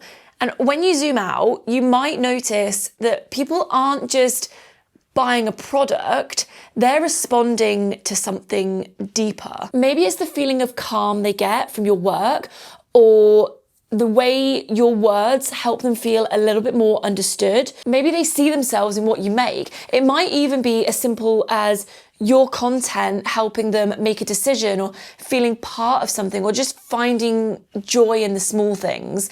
Not every product or piece of content has to solve a big, urgent problem. Sometimes it sells because it offers a sense of comfort or belonging, and that's still value, which is still demand. So rather than jumping into the next thing and trying to invent what people might want next, try paying closer attention to what they're already telling you, not just in their words, but in what they're buying, saving, responding to, or asking questions about. Scaling gets a lot easier when you're not guessing all the time, because the signs of what's working are usually already there. We just don't always slow down long enough to spot them. We're too quick to move on to the next thing. Build at least one boring product that sells quietly. You probably feel that everything you create in your business needs to be exciting. You're passionate about what you do, so of course you want to only share the stuff that has like a fresh concept, or it's beautifully packaged and buzzworthy. But some of the best performing things that I've ever made are kind of boring. I've sold a paper pack that's generated thousands of pounds in sales over the past few years, a steady income stream, and it's a paper pack. And I'm not even talking about my beautifully textured paper packs that add depth and texture to your digital work. I'm talking about lined, dotted, and squared paper that you print off and put in notebooks. Boring, but a huge part of my income. They don't get loads of comments. They're not the thing that people rush to share or post about, but it solves a clear, simple need, and people know exactly what it is, why they need it, and how they'll use it. And they don't have to think too hard about buying it. Now, I'm not saying you should rush off and make this exact product. To be honest, there are loads of people selling this type of download on the marketplace, but I showed people how to use it in a YouTube video that I created 3 years ago, and it's still getting views today, which is driving sales. And that's why creating these sorts of boring products and pairing them with an evergreen, searchable piece of content is a really great strategy for growth. So that's what I mean when I say every creative business needs at least one, quote, boring product, because boring isn't a bad thing. It just often means that the value isn't obvious and there's a low friction between discovering it and deciding to buy. We often associate excitement with success. If it doesn't feel big or bold, it must not be working. But actually, the most scalable parts of a business are usually the ones that are very quietly consistent. So if you're always trying to create the next big thing, pause for a second and consider this. What could you offer that's really useful, even if it's not that exciting? Because building a business that scales isn't about constant novelty. It's about having pieces that keep working in the background. And sometimes those products, the ones that don't need hype to sell, are the ones that give you the most freedom. Niche by who you serve, not what you sell. When we hear the word niche, most of us immediately think of a product, like what we're making. So you end up saying things like, I sell art prints, or I make illustrated stationery. And whilst that's technically true, it's not always the most helpful way to think about if you want your business to grow in a focused, scalable way. The problem with niching by product is that it limits your options. It makes it harder to know what to make next because every new idea has to somehow fit within a really narrow label. But when you flip that and start thinking about who you're creating for, the person on the other side of the purchase, everything starts to shift. It's no longer about being a print shop. It becomes a place where you create artwork for people with social anxiety and they want their space to feel calm and safe. That tiny change from product to person gives your business so much more room to grow. And once you know who you're talking to, it gets so much easier to figure out what to offer them. You can create multiple products for one audience instead of trying to make one product work for everyone. And if you want a deeper dive into niching down, go listen to episode 1 of my podcast, the Creative Juice Podcast. I started this YouTube channel at around episode 30, I think, but if you only discovered me via this YouTube channel, then you won't know about the treasure trove of past episodes. Just search wherever you listen to podcasts, and the episode about niching down is the very first episode. So go listen to how cringy I sound. So instead of worrying that niching down will limit your creativity, think of it as making your decision-making easier. Niching doesn't narrow your options, and when you niche by person, your product ideas multiply. Treat marketing like an asset, not a daily obligation. One of the biggest mindset shifts I had to make when I wanted to grow my creative business was how I thought about marketing. So for the longest time, I treated it like a never-ending to-do list. Film, edit, post, email. It felt like something that I had to keep up with every single day or everything would stop working. And that gets exhausting really fast. When your marketing resets to 0 every morning, it starts to feel like you're constantly treading water and you'll always be showing up just to stay visible rather than building anything that lasts. But your content shouldn't just exist for the sake of being seen. It should actually do something. Great marketing guides people through a journey. It builds trust, answers questions, and removes hesitation. Sometimes it's the thing that helps someone make a choice that they were already leaning towards, or it gives them the clarity that they didn't know they needed. And when you create content with that kind of intention behind it, it doesn't just get views, it resonates with people. That's when your marketing becomes an asset, not just something that you post and forget, but something that continues to bring interest, sales, or connection long after you've created it. And it doesn't have to be complicated. Sometimes it's as simple as creating one really clear product video and putting it on the homepage of your shop, or turning your best performing email into an evergreen email sequence. You could repost your top performing content or repurpose it to a new platform. And even better, if you can make that content on an evergreen platform, you can create ranked videos or blogs or pins and let it compound over time. It doesn't expire, not quickly anyway, and that just stops you creating something that drains you, and it allows you to focus on creating the types of content that actually support you. Read your data before you change your strategy. When something isn't working the way that we hoped,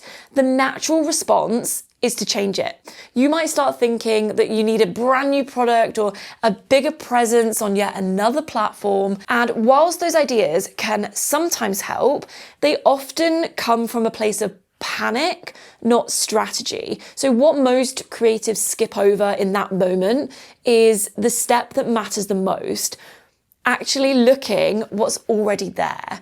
Your data tells a story. It shows you how people interact with your shop, your content, and your products. Like, are they clicking but not buying? Are they spending time on certain pages and then bouncing off others? Are they adding things to their cart and then disappearing? These aren't just numbers, they're clues. And growing your creative business isn't about throwing mud at the wall to see what sticks. It's about stepping back, asking why something's behaving the way it is, and making small strategic adjustments based on what real people are doing. You don't need a new strategy every time you feel stuck. You need a better understanding of how the current one is actually performing. And when you stop guessing and start truly observing, growth becomes less of a mystery. All right, I promised you a bonus tip, and to be honest, I probably should have done this one first. That is, know your numbers. And before you click away, don't shy away from this. Ignorance is bliss, but it won't serve you long term. Now, it's not the fun, shiny part of business, but knowing where your income's coming from, what's generating sales, and what's actually costing you time and money with very little return is something you should be very aware of. When you understand your numbers, you stop trying to fix things that aren't broken or ignore the things that are. So getting to know your numbers, even if it makes you feel uncomfortable, is how you start making decisions with real intention. And that's where growth starts to feel a lot less like scrambling and more like building something that actually works. If you don't know where to start with this, I have made a free worksheet called the Creative Income Checkup. It helps you get a clear picture of what's working, what's worth improving, and where your energy is actually paying off. You can grab it from the description below and it'll instantly take the guesswork out of what to do next. You can be working on your creative business every single week, posting, making, trying things, and still nothing feels like it's actually moving forward. And it's not always obvious what needs fixing either. Most of the time, it's that you're missing the bigger picture of how it's all meant to fit together. None of it's put in the right order for us, and that is what I wish I'd understood earlier. So today, I'm sharing my roadmap, the 4 phases of launching a creative business this year and exactly what I would do if I was doing the whole thing over again today. So this video is the no fluff version of what I've spent the last 6 years learning the hard way.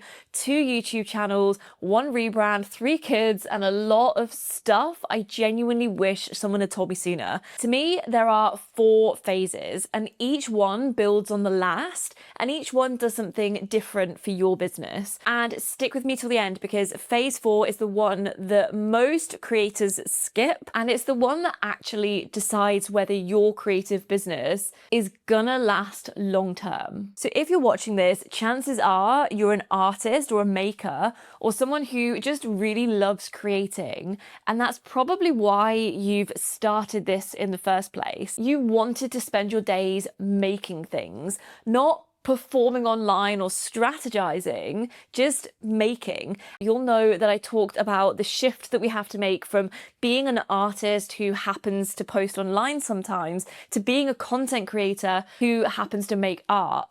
And I know for a lot of you that reframe is really uncomfortable or unwanted because you didn't get into this to become a content creator. You got into this to be an artist. But honestly, things are really different now than they were even 5-10 years ago. The gallery only path doesn't work like it used to. And if you want this to be a proper career, not a hobby, but an actual career, something has to shift. You have to be willing to show up online. And look, I am not talking about hustle, post every day until you burn out type of content creator. I'm talking about building content into your workflow in a way that genuinely works with your life, with your family, your creative time, and just juggling the day-to-day. So that is the roadmap that I want to show you today. Start showing up. So phase 1, this is the get your stuff together phase. And it's the simplest one, but it's also the one that trips most people up. Here's all you need to do in phase 1. Pick a platform and start posting. That is it. Not all the platforms, maybe just 1 or 2 to begin with. Once you've become consistent and feel good about the workload, only then should you expand to other platforms. And then you just start. No doubt the first videos that you make will feel cringy. Like, you'll likely get just a handful of likes or views, but the goal isn't to be good yet. The point is to build that habit of showing up and taking messy action. So my art channel, Fizz and Flourish, actually grew fairly quickly once I got going, but the Creative Juice Club, this channel you're watching right now, is growing even faster. I'd already spent years making content, and this time I actually put everything I'd learned into practice. I took messy action, I improved, I listened to my audience, and I doubled down on what worked. And that is what's made this channel grow, and that is what I recommend you start with too, taking action. So if you're in that stage right now where you're posting and nothing's really happening, please hear me on this one. The reward for phase 1 isn't sales. It's the skill set that makes phase 2, 3, and 4 possible. And here is the little secret about phase 1. If you can use your content as an excuse to work on the actual art itself, like a process video that forces you to finish a painting or a vlog that gets you into the studio when you don't really feel like it, to me, that is a win-win. Creating content is a form of accountability. And when it's done right, phase 1 pulls you towards your craft, not away from it. I don't know if you can tell, but my voice is really crackly. It's been the school holidays, there's been a lot of noise, and I need a coffee. So phase 2 is finding your edge. Okay, this is where a lot of people get stuck. You might be sat there thinking, what is even the point? There's already thousands of creators doing what I'm trying to do. And you're right, there are thousands, but there's only one you. So phase 2 is where you stop copying and start choosing. You work out what makes you specifically worth following. So there's a thing they say in marketing, you can either be the first, the best, or different. First is basically impossible now. The best takes years and is really subjective, but different is actually achievable because everyone is unique, especially when it comes to something like creativity. For me, different looked like this. I didn't want to just post process videos and studio vlogs like a lot of people in the art space. I wanted to talk about the actual business of being a creative, the numbers, the systems, the strategy, and my art channel Fizz and Flourish wasn't really the space for that anymore, which is why I ended up starting the Creative Juice Club podcast and then eventually this channel. But let's say you genuinely do want to focus on process videos and studio vlogs. There's nothing wrong with that niche. Your uniqueness is going to show up in your art style, in the way you film and the stories you tell, your voice, your pace, your opinions, your sense of humor, all of those things that make your journey yours and nobody else's. And that's your job in phase 2. It's working out what makes you unique, not by having to figure out a gap in the market, but understanding that your art style or your angle only has your unique way of doing it. Because once you can see your own edge clearly, you stop trying to be like everyone else and you start growing the thing that only you can build. Now, before I get into phase 3, I want to mention something very briefly because it becomes really relevant the moment you hit the next phase. So phase 3 is when you start layering income streams on top of each other, like product sales, brand partnerships, digital offers, affiliate income, and you genuinely need a system that can hold all of that together. And every system that I tried building before I made my own was either way too corporate, too spreadsheety, or just a blank canvas that expected me to build the whole thing from scratch. And none of them were built for how my creative brain and visual way of thinking actually works. And that is why I built Artova. So most platforms give you the tools and then leave you to build the system. Artova gives you that system already built, ready to use, and designed for visual thinkers and creative brains, not for spreadsheets. So it just works from the moment you log in. And there's now a 7-day free trial with full access. I shall leave the link in the description below if you want to have a nosy. Okay, back to phase 3. Build the income layers. This is the money phase. I do want to land on the mindset shift because this is where most creatives get stuck. So most makers treat their art as the primary income stream, and then everything else, things like ads, affiliate, digital products, brand deals, they're like the little nice extra on top. So when product sales drop, which they do at different points of the year, people panic. They work harder, they make more stuff, and they burn out. So phase 3 is where you flip that thinking. You start treating your content as the income engine and you let it unlock the layers of income underneath it. So product sales, platform monetization, AdSense, ad slots, brand partnerships, your own digital offers like courses, memberships, templates, guides, affiliate income from the tools and products that you genuinely use. There's so many different layers to content creation, and you don't need all 5 at once. You need 2 or 3 doing real work with the others ticking over in the background. So that is how you get to the point where one slow sales month doesn't send you spiraling. So this phase is about building the kind of infrastructure on purpose, slowly and sustainably with a system that holds it all together. So if phase 3 is where you're stuck right now, last week's video partners really well with this phase. So phase 4, expand and compound. This is the one I really don't want you to skip because this is the one that actually makes the whole creative business last long term. The hard truth about where we build our audience is that you don't own these platforms. You don't own YouTube or Instagram. They can change their algorithm tomorrow, change the rules, change the monetization rates, change who sees what. So phase 4 is about cementing everything you've built in phases 1, 2, and 3 into something that lasts. And the single most important piece of that is an email list. I know everyone bangs on about email lists and it probably sounds a bit boring and you're probably tired of hearing about it, but please hear me out on this. An email list is a direct line to the people who genuinely care about your work. It moves with you. So if YouTube was down tomorrow, I could email my mailing list and they would still be there. Every single person on that list is someone that you can reach without relying on a platform. That's really valuable, and it only gets more valuable as you grow. If I could go back and tell past me one single thing, it would be to start my email list on day one. Not in phase 3, but on day 1. And before you switch off, phase 4 isn't just about the email list. It's also about expanding out into your wider creative community. So this is when you start collaborating with other makers or pitching yourself for interviews or features or the media. You start showing up in places where you can reach new people who'd never find you on the main platform that you've been posting to. You stop thinking of your career as one thing and start thinking of it as a proper ecosystem. And what I love the most about this phase is that the creators who make it here almost always have more time for their actual creative work than they did in phase 1 because they've got systems running.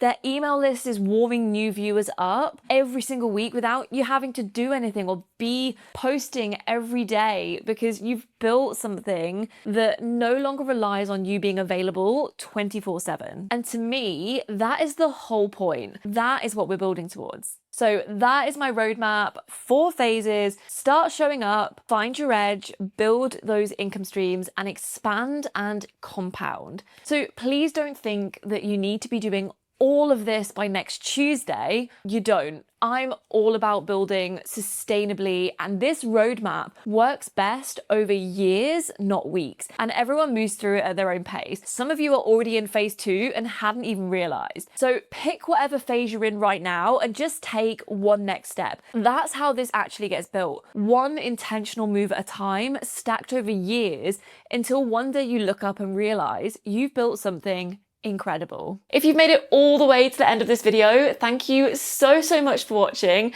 I hope it's given you some clarity on what to focus on and what to build next. Everything mentioned across the video will be linked in the description below, so you don't have to go hunting for anything. Or if you want to explore the other freebies that I have for you, whether that's worksheets, checklists, or resources to help you get started, you can find all of those at thecreativejuiceclub.com.